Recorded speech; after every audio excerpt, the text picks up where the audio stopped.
Handa ka na bang salubungin ang mga misteryo ng kalawakan sa isang nakakaintrigang paglalakbay? Sa likod ng bawat tugon mula sa malalayong sulok ng universo, may halo ng pananabik at takot na nagdadala sa atin sa mga hangganan ng ating kaalaman. Ano ang mga bagong natuklasan na maaaring magbago ng ating pananaw sa universo? Bakit nagugulat ang mga siyentipiko habang patuloy na lumalapit ang mga misyon sa mga bagay na hindi pa natin lubos na naiintindihan? Isang kakaibang mga mensahe ang nagsisilabasan, tila may mga lihim na di pa natin maunawaan, mga tunog mula sa malalayong bahagi ng kalawakan na maaaring maglaman ng sagot sa mga tanong na matagal na nating hinahanap.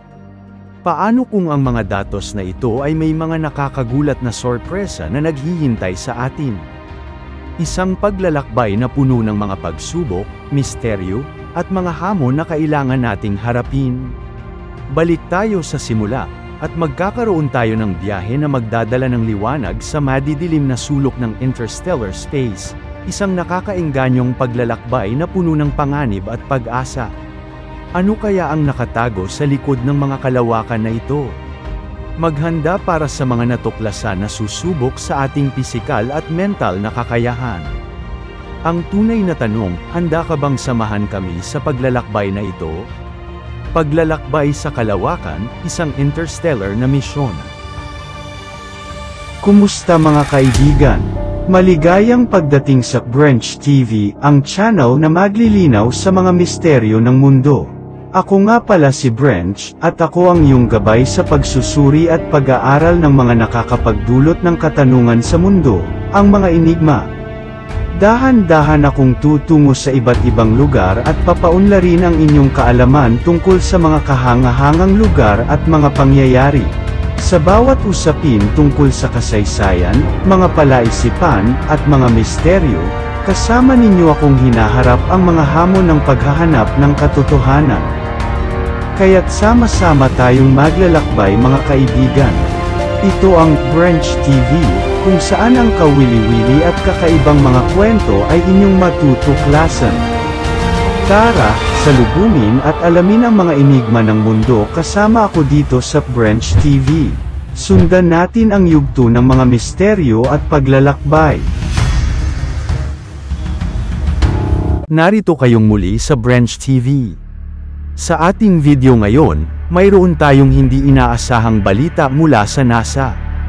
Nag-anunsyo sila na ang Voyager probes, ang pinakamalayong spacecraft na nilikha ng tao, ay muling nag-transmit ng mga mahahalagang impormasyon pabalik sa Earth.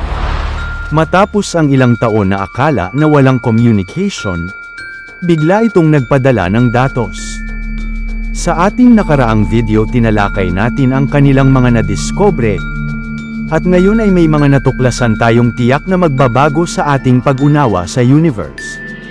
Ang pinaka-nakakagulat na natuklasan mula sa Voyager 1 ay ang pag-detect ng isang magnetic field, isang bagay na hindi inaasahan at maaaring magpapabago ang kasalukuyan nating pagkaunawa sa interstellar environment. Matagal nang naniwala ang mga scientist na ang magnetic influence ng araw ay humihina habang ang spacecraft ay naglalakbay sa interstellar space. Pero sa halip, nadiskubre ng Voyager ang isang magnetic field na mas malakas at mas komplikado kaysa sa inaasahan.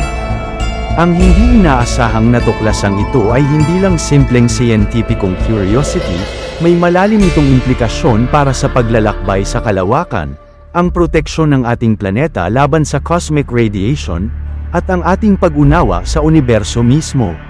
Habang nagsisiyasat ang NASA sa pag-unawa sa mga makabagong natuklasang ito, napakalaki ng kahulugan nito para sa sangkatauhan. Kung totoong malakas ang interstellar magnetic field na ayon sa datos, maaari itong magbukas ng bagong oportunidad para sa eksplorasyon at estratehiya para sa survival sa kolonisasyon ng kalawakan. Pero kung ang mga natuklasang ito ay nagbabala ng posible at mapanganib na hindi inaasahan, maaaring harapin natin ang mga hindi inaasahang banta sa hinaharap. Ang natuklasang ito ay dumating sa isang mahalagang panahon, habang ang mga pribadong kumpanya tulad ng SpaceX ay naghahanda ng ituloy ang plano ang eksplorasyon ng tao sa labas ng ating planetang Earth. Ano ang mga bagong impormasyong ito para sa ating kaligtasan, teknolohiya, at hinaharap? Sa loob ng maraming dekada, ang mga misyon ng Voyager ay nagsilbing mga mata ng sangkatauhan sa malalayong bahagi ng kalawakan. Ngunit ang mga natuklasan nila sa mga hangganan ng ating solar system ay humahamon sa mga dating paniniwala. Ngayon, ang Voyager 1 ay lampas na sa 23 bilyong kilometro mula sa Earth, nakatawid na sa heliopause, kung saan nagtatapos ang impluwensya ng araw, noong 2012, at inaasahan itong tahimik na lugar sa kalawakan doon sa interstellar space. Ngunit, nakatagpo ito ng isang dynamic at hindi inaasahang puwersa na hamon sa lahat. Kabilang sa mga pinakanakababahalang natuklasan ay ang cosmic rays, mataas na enerhiyang mga particle na madalas na konektado sa marahas na cosmic na kaganapan gaya ng supernovae at black holes.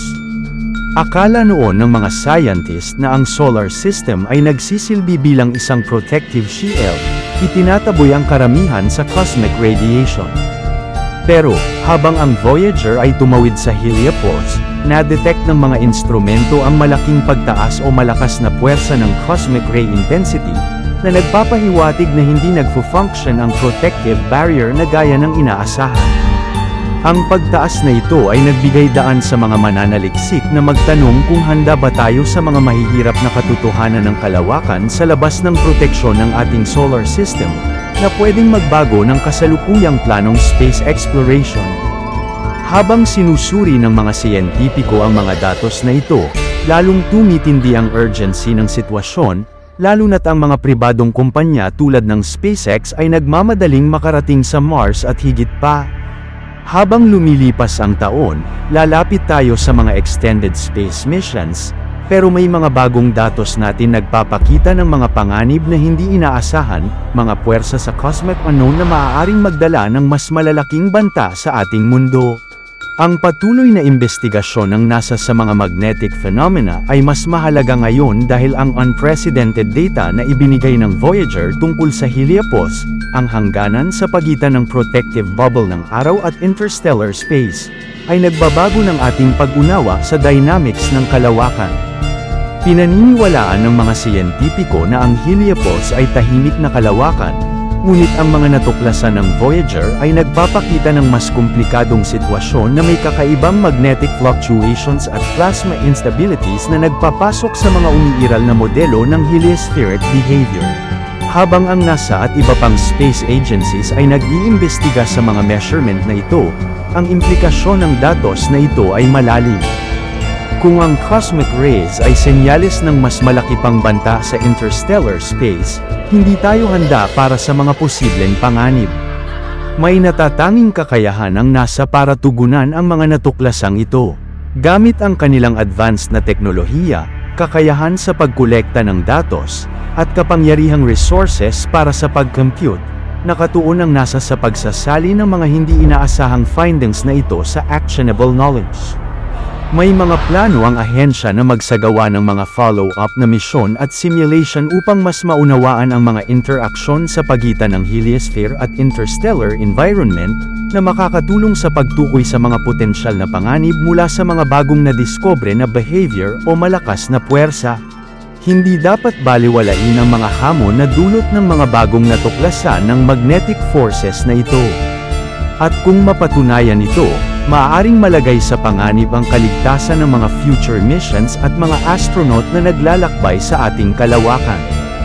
Higit pa rito, kung mapag-alaman na ang heliosphere ay humihina, maaari nating maranasan ang simula ng mas malawak na cosmic phenomenon na maaaring makaapekto sa buhay sa Earth at sa iba pang lugar.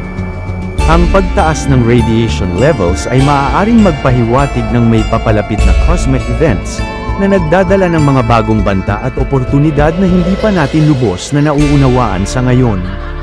Mahalaga ring malaman na habang patuloy na nagpapadala ng data ang Voyager, may mga potensyal na problema ito.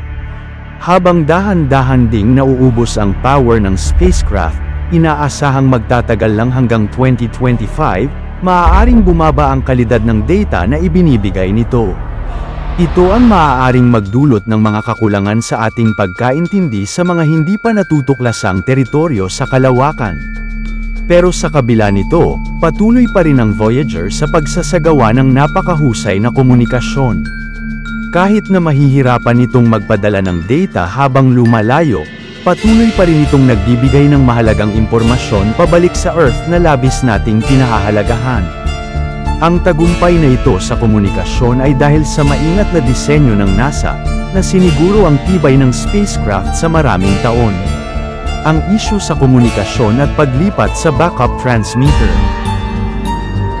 Noong Oktubre taong 2024, nakatagpo ang Voyager 1 nanogram isang hamon sa komunikasyon na naglagay sa kanyang katatagan sa pagsubok noong ika-16 ng Oktubre.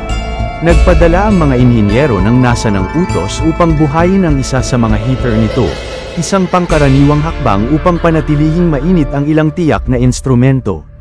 Subalit, ang utos na ito ay nag-trigger ng Fault Protection System ng Voyager 1, isang automated protocol na dinisenyo upang protektahan ang spacecraft mula sa potensyal na mga malfunction. Agad na pinatay ng sistema ang pangunahing X-band radio transmitter na naging pangunahing ugnayan ng Voyager sa Earth sa loob ng mga dekada. Dahil naka-offline ang X-band transmitter, kumilos ang Fault Protection System ng Voyager. Automatiko itong lumipat sa isang pangalawang S-band transmitter na hindi nagamit mula pa noong 1981. Ang transmitter na ito ay umaandar sa mas mababang frequency at naglalabas ng mas mahinang signal kumpara sa X-band, na nagdulot ng hamon dahil sa distansya nitong higit sa 15 bilyong milya mula sa Earth. Kahit sa perpektong kondisyon, ang mga signal mula sa Voyager ay tumatagal ng halos 23 oras upang makarating sa Earth, na nagdudulot ng makabuluhang pagkaantala sa bawat utos at tugon. Bilang tugon, nag-adapt ang Deep Space Network o DSN ng NASA. Ang DSN, na isang pandaigdigang hanay ng malalakas na radio antennas na ginagamit upang makipag-usap sa mga malalayong spacecraft, ay inayos upang matukoy ang mahihinang S-band signal ng Voyager 1. Maingat na inayos ng mga inhinyero ang mga receiver ng DSN, may kamalayan na ang pagpapadala ng karagdagang mga utos ay maaaring magdulot ng panganib sa pag-trigger ng karagdagang mga tugon mula sa fault protection. Pagkatapos ng ilang araw ng masusing pagsasaayos, matagumpay nilang naibalik ang koneksyon noong ika-24 nanograms Oktubre, na ibinalik ang kakayahan ng Voyager 1 na ipagpatuloy ang kanyang siyentipikong misyon sa interstellar space. Abangan ang mga susunod na balita, dahil ang mga revelations mula sa Voyager ay maaaring magbago ng lahat ng ating kaalaman tungkol sa cosmos. Tulad ng bawat hakbang natin sa ating makulay at masalimuot na paglalakbay, dala natin ang pag-asa, nag-uugnay sa mga hamon na nagmumula sa hindi inaasahang kadiliman. Ang bawat pagtuklas ay tila isang ilaw na nagpapalawak sa ating karanasan at pag-unawa, nagdadala ng mga bagong pananaw.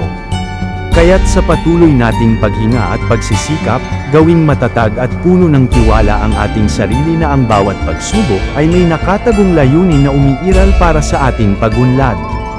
Tandaan, ang ating makapangyarihang Diyos ay hindi tayo bibigyan ng mga hamon na hindi natin kayang lampasan, na may dalang mga aral na magtuturo sa atin ng katatagan at lakas.